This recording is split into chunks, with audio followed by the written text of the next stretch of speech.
that you should no longer tolerate from people who are close to you and your life. The first one is flakiness or unreliability, always canceling plans whenever you guys want to hang, or never being available when you need them. That's the difference between a real friend and an acquaintance. Your real friends are going to be there when you need them, and they're going to show up for you. If somebody keeps on saying, yeah, let's hang out, and they never follow through, they don't want to hang out with you and they don't respect you. Another one is being underpaid or undervalued. So accepting less than you deserved out of fear of not finding better. If you feel like you're not being paid for your services in your job, by all means, don't quit your job, but always keep an eye out for a better opportunity.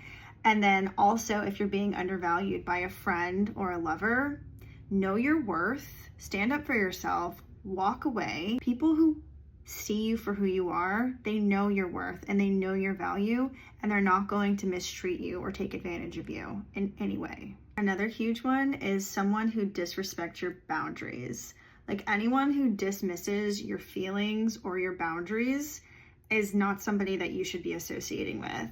If they're gaslighting you and saying like, I think you're overreacting, or if they're saying like, you don't feel that way, or just kind of like talking down to you about how you're expressing your feelings, that is not somebody that cares about you or it has the emotional capacity or maturity to handle your feelings. And quite frankly, why would you want somebody like that in your life? Waste of time. You need somebody that can support you versus dismiss your feelings. If a person is consistently neglecting their health and they're not making changes to be better, then that is an indicator that that is not a person that's going to grow with you in life, because the pattern has been consistent. They say they're going to do things or change something and then they never end up changing it. It's just not a person that is moving forward. Progress isn't always linear, of course, but it's very important to have discernment whenever you are around someone who has a problem taking care of themselves emotionally, physically, or spiritually, whatever it may be. I do know that life is not perfect and people do fall off the bandwagon sometimes. You just have to recognize the patterns and behaviors and then make the executive decision like, okay, this person is not taking care of themselves.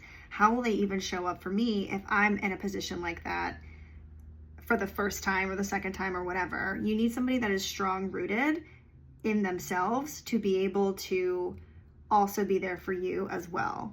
Nobody's perfect, but if there's a consistent pattern that you're noticing, like they're drinking too much, or they are neglecting their physical body, they're not moving their body, what's the point of keeping that person around? You've heard the saying, you become your thoughts. Well, you also become the people that you surround yourself with. So it's extremely important to be selective of who you do surround yourself